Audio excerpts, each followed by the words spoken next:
오늘 주신 하나님의 말씀 역대하 4장 1절에서 22절까지 말씀입니다. 역대하 4장 1절에서 22절까지 우리 한 절씩 교독해서 읽겠습니다.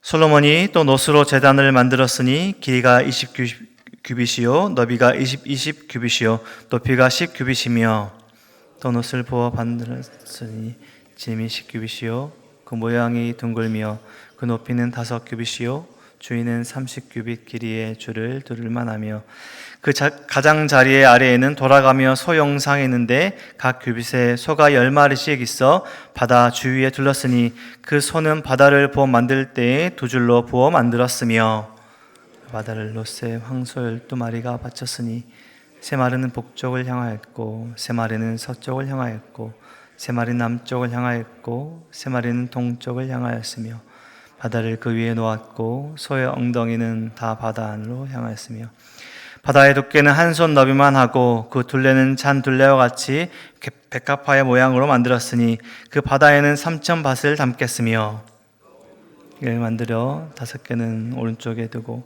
5개는 왼쪽에 두어 씻게 하되 번제에 속한 물건을 거기에 씻게 하였으며 그 바다는 제사장들이 씻기 위한 것이었더라. 또 규례대로 금으로 등잔대 10개를 만들어 내전 안에 두었으니 왼쪽에 5개요 오른쪽에 5개이며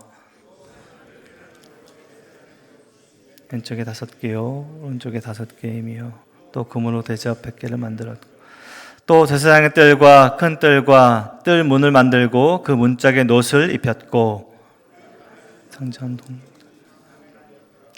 후람이 또 솥과 부삽과 대접을 만들었더라. 이와 같이 후람이 솔로몬 왕을 위하여 하나님의 성전에서 할 일을 마쳤으니 그 기둥 꼭대기에 공 같은 머리들과 또 기둥 꼭대기에 공 같은 기둥 머리를 가리는 그물들과 또 그 그물들을 위하여 만든 각 그물의 두 줄씩으로 기둥 위에 공 같은 두 머리를 가리는 석류 400개와 마침과 거친의 물두멍과 한 바다와 그 바다 아래에 소 12마리와 솥과 부삽과 고기 갈고리와 여호와의 전의 모든 그릇들이라.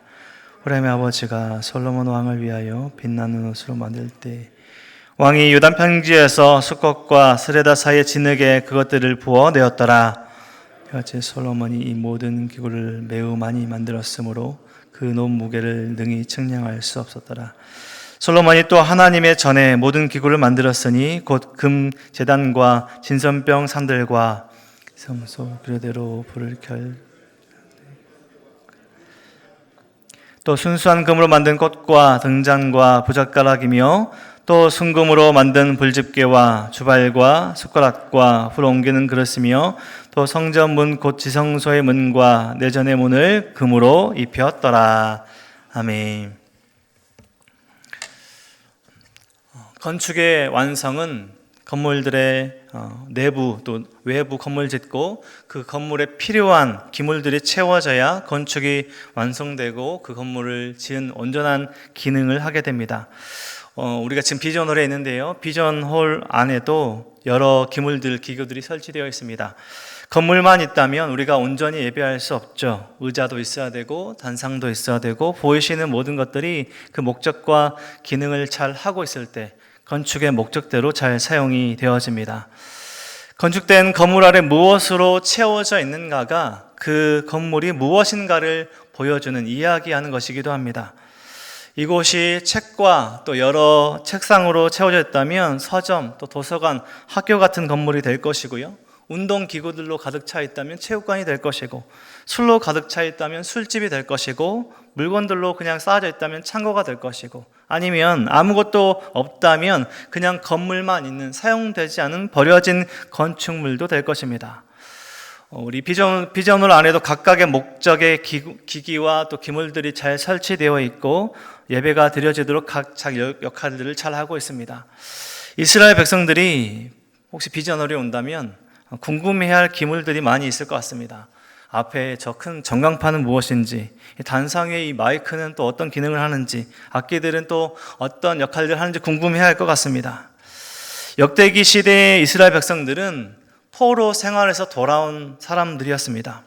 물론 솔로몬 시대에 그 웅장했던 성전을 봤던 사람들도 덜어 있었지만 대부분의 사람들, 대부분의 이스라엘 백성들이 무너진 예루살렘과 무너진 성전을 보며 이전의 영광을 잘 모르던 다음 세대들이었습니다. 왜 성전을 회복해야 되는지, 자신들이 누구인지 정체성이 희미해져 가고 있던 시대였다는 것이죠. 오늘 역대기가 기록된 것은 솔로몬 시대가 아니라 솔로몬 시대 이후에, 나라가 멸망한 이후에 포로 생활에서 돌아온 이스라엘 백성들을 위한 그런 책이었습니다. 성전의 회복, 예배의 회복을 통해서 하나님과 온전한 관계 회복을 기대하며 결국 건강한 신앙 공동체를 위해서 우리가 무엇을 해야 되는가? 그들은 과거를 돌아보며 어떻게 또 어디로 회복해야 되는가? 그 정답을 찾아가고 있다는 것이죠. 3장까지는 성전의 본당 이야기를 했습니다. 낭실, 성소, 지성소, 또 야긴과 보아스로 부르는 두 기둥까지가 설명되었습니다. 그리고 오늘 본문 4장에는 성전 뜰과 성전에서 사용되는 기물들, 각종 그릇들과 기구들이 제작되는 모습들을 볼 수 있습니다. 모든 것을 솔로몬이 다 일일이 제작하지 않았죠. 그런데 오늘 보면 솔로몬이 주어입니다. 솔로몬이 만들었다라고 나오고 있습니다. 하나님께서 다윗이 아니라 솔로몬을 택하여서 성전을 건축하겠다고 하시는 말씀들이 성취된 말씀들입니다. 솔로몬의 아버지 다윗입니다. 다윗이 간절하게 기도했습니다. 역대상 29장 19절에 보면 다윗이 솔로몬을 위해서 이렇게 기도하는 말씀이 나옵니다. 내 아들 솔로몬에게 정성된 마음을 줘서 주의 계명과 권면과 율례를 지켜 이 모든 일을 행하게 하시고 내가 위하여 준비한 것으로 성전을 건축하게 하옵소서. 내 아들 솔로몬에게 부와 명예를 주사가 아니라 내 아들 솔로몬에게 정성된 마음을 주사 성전을 건축하게 하옵소서. 이렇게 다윗이 간절하게 자녀를 위해서 기도했고 이 기도 제목이 이루어지고 있는 것입니다. 솔로몬이 만든 성전 기물은 놋제단, 놋바다, 물두멍, 금잔대와 상, 또 뜰과 뜰문, 또 놋과 여러 금 기구들이 만들어졌다. 오늘 본문을 통해서 나오는 그런 기물들과 여러 이야기들입니다. 우리가 잘 아는 것처럼 성전은 성막에 또 예루살렘에서 완성되는 모습입니다. 모세 시대 광야에서는 움직이는 성막이었습니다. 그런데 예루살렘에 와서 성전으로 자리를 잡게 되는데 솔로몬이 만든 성전과 그 기물들, 모세의 성막의 기물들보다 그 규모가 커지고 있습니다. 놋제단의 너비, 오늘 말씀을 보면 20규빗이었는데 원래는 5규빗에서 20규빗으로 커지게 됩니다. 원래 2.3m 정도 되는 성막에서는 2.3m 정도 되는데 성전에서는 9m 정도로 2배, 3배가 커지고 있는 것입니다. 성전 밖에는 제사장들이 성전에 들어가기 전에 또 제사하기 전에 손과 발을 씻던 용도로 쓰던 놋바다가 만들어지고 있습니다. 또 번제물 씻기 위해서 물두멍이 있게 되고 성전 안에는 금 근잔대, 대접들을 만들어서 촛불이 꺼지지 않도록 하고 안식일마다 진설병, 빵들이 놓여지게 되는 일들을 하게 되죠. 하나님의 말씀대로 그 하나하나가 이루어지고 그 말씀을 지키기 위해서 이것들이 만들어지고 있습니다. 그들이 원하는 방식의 예배가 아니라요, 하나님께서 말씀하신 대로 하나님께서 말씀하시는 예배가 세워졌던 것입니다. 그리고 오늘 솔로몬이 주어인 오늘 본문에 보면 특별히 한 사람이 등장합니다. 후람이라는 한 사람의 이름이 등장합니다. 11절 말씀에 보면 후람이 솔로몬을 위하여 하나님의 성전에서 할 일을 마쳤다라고 후람이라는 한 사람이 등장하고 있습니다. 화려하게 장식된 두 기둥, 그리고 물두멍과 받침대, 바다와 그 아래 12소, 솥과 부삽, 고기 갈고리, 놋과 관련한 명장인 후람은 오늘 말씀에서 보면 그의 아버지의 대를 이어서 계속해서 성전 건축에 참여하고 있습니다. 기물들을 만들어서 참여하고 있죠. 요단 계곡에서 많은 기물들을 만들어서 성전에서 사용되게 하고 있습니다. 후람이라는 헌신된 사람의 이름이 등장하고 있습니다. 오늘 본문의 끝에 보면 마지막 금으로 만들어진 화려했을 그 솔로몬 성전의 그 끝자락의 이름들을 보며 그 문들을 보며 오늘 본문이 마치고 있습니다. 오늘 본문 4장, 역대하 4장에는 성전의 기능을 온전하게 하는 기물들이 제작되는 이야기를 합니다. 솔로몬이 완성했다. 후람과 같이 완성했다. 희생 제물을 태우는 제단이 있고요. 또 제사장들이 씻을 물을 담는 바다와 그 모양의 물통들, 금 근잔대와 또 대접들, 또 제사 때마다 쓰이는 기물들, 이러한 모든 것들이 목적과 기능에 맞는 기물들이 제작되어지고 성전에 자리 잡게 됩니다. 제사에 쓰이게 되는 것이죠. 성전과 기물들은 너무나 그 원재료의 문제가 아니라요, 하나님께 온전한 제사를 드릴 때 그 목적에 맞게 온전한 기능을 할 수 있었습니다. 솔로몬이 정성 들여 지었던 성전은, 또 솔로몬 다윗과 모든 기도로 완성되었던 성전은 이스라엘 백성들의 죄로 인해서 하나님과의 온전한 관계가 무너졌을 때 성전도 함께 무너졌습니다. 하나님은 이스라엘 백성들에게 이전에 솔로몬 시대에 이렇게 화려한 성전이 있었다, 이렇게 금과 여러 좋은 재물들로, 좋은 재료들로 지어진 성전이 있었다, 기물들이 있었다 라고 말씀하시는 것이 아니라요, 어떻게 이 성전들이 지어졌고 또 어떻게 헌신된 사람들이 있었는가를 우리에게 말씀하고 있습니다. 하나님의 말씀대로 순종으로 지어져가는 성전. 다윗이 어떻게 기도했습니까? 솔로몬에게 기대했던 것은 좋은 재료를 써서 화려하게 성전을 지어라가 아니라 정성된 마음으로, 왕에게 기대했던 것은, 성전을 건축하며 기대하고 기도했던 것은 정성된 마음으로, 하나님께 정성된 마음으로 성전을 건축하라, 이것을 기도했던 것이죠. 정성된 마음과 열정을 가지고 만들어진 기물들을 다시 말씀하십니다. 무엇을 회복해야 될지, 어떻게 회복해야 될지, 무너진 것이 무엇인지를 보여주고 있는 것이죠. 하나님과의 온전한 관계의 회복, 즉 온전한 예배의 회복을 요청하십니다. 이스라엘 백성들이 가장 먼저 회복해야 할 것은 무너져버린 성전과 그들의 도시를 그대로 방치해두는 안일한 마음이 아닙니다. 다시 재건해봐야 뭐해, 우리 다시 무너질 수도 있는데, 그런 것들을 그냥 방치해두는 안일한 마음들이라는 것이죠. 하나님의 말씀으로 가득 채워오는 마음의 열정이 그들에게 먼저 필요하다는 것입니다. 헌신이 필요하다는 것입니다. 차갑게 식어져버린 생각과 마음으로 무너져버린 성전을 바라보는 것이 아니라, 그들의 나라와 공동체를 차갑게 식어져버린 마음이 아니라, 우리가 어떻게 다시 회복해야 될 것인가, 우리가 회복해야 할 그 지점은 어딘가, 하나님을 향한 정성된 마음, 열정에 헌신된 그 봉사와 헌신한 그 마음을 다시 한번 가지고 하나님 앞으로 나아가는 온전한 예배 회복, 하나님과의 온전한 관계의 회복이 필요하다라는 그 본질적인 이야기를 하는 것이죠. 너희들이 이렇게 화려한 성전을 다시 지어야 한다가 아니라 그 헌신된 마음, 정성된 마음을 다시 가지고 나에게 나오라라고 요청하는 것이죠. 오늘 말씀을 보면 우리는 우리의 신앙을, 또 우리의 가정을, 우리의 공동체를 다시 돌아봅니다. 하나님 주신 그 은혜와 사랑으로 가득 채워져 있는 그런 우리의 마음을 가지고 예배의 자리에 나오는가? 차갑게진 식어져 버린 마음과 냉담해져 버린 마음으로 그저 우리의 몸만 우리가 예배당을 오고 가고 있는, 우리 가정 안에서 그런 삶을 살아가고 있지 않은가?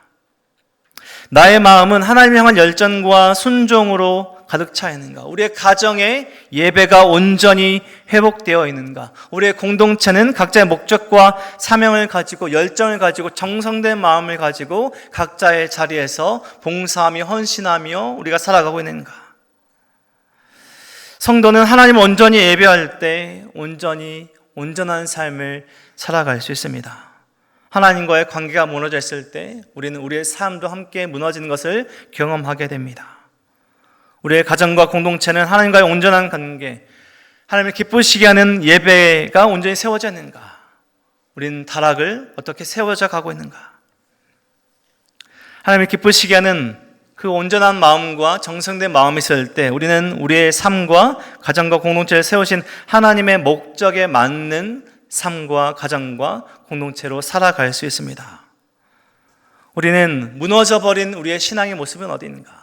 하나님과의 또 회복해야 할 관계의 그 지점은 어디인가? 오늘 말씀을 통해서 살펴보아야 할 것입니다. 교회는 한두 사람의 반짝 또 위대한 일이 아니라 여러 성도님들의 봉사와 헌신 또 사랑으로 세워져 가는 것입니다. 지금도 여전히 그런 공동체 또 교회들은 세워져 가고 있고 아름답게 그 역할들을 잘 해내고 있습니다. 우리 성도님들은 삶이 무엇으로 채워져 있습니까? 우리의 가정은 무엇으로 채워져 있습니까? 우리 공동체는 무엇으로 채워져 있습니까? 하나님께서 기뻐하시는 그 목적과 그 기능을 온전히 잘 하고 있습니까? 무너져 있다면 우리가 회복해야 할 그 지점은 어디입니까? 방향성은 어디입니까? 오늘 역대하 4장의 말씀을 바라보며 이렇게 좋은 재료들로 쓰여졌구나, 화려한 성전이었구나, 그것을 회복해야 되는구나가 아니라 온전히 말씀대로 순종했던 그 솔로몬과 백성들의 온전한 그 첫 번째의 마음, 초심, 정성된 마음으로 하나님의 성전을 건축했던 그 마음을 가지고 회복해야 할 그 마음, 그리고 포로 생활에서 돌아왔던 이스라엘 백성들이 가야 했던 그 지점, 그리고 오늘을 살아가고 있는 우리가 가야 할 그 지점을 발견하시고, 우리가 무너져 버린 곳이 있다면, 차갑게 식어져 버린 우리의 마음이 있다면 다시 한번 하나님께서 우리에게 열정된 마음을 허락하시고 정성된 마음을 허락하셔서 우리가 서 있는 그곳에서 아름답게 서 있으며 하나님께서 기뻐하시는 모습으로 헌신하며 기쁨으로 순종하며 살아가시는 저와 우리 모든 성도님들의 삶이 되시길, 하나님께서 기뻐하시는 우리의 신앙과 가정과 공동체 교회가 되길 주님의 이름으로 간절히 축원드립니다. 기도하겠습니다. 하나님 감사합니다. 오늘도 말씀하여 주시고 오늘 하루를 말씀으로 찬송으로 예배로 시작하게 하시니 감사합니다.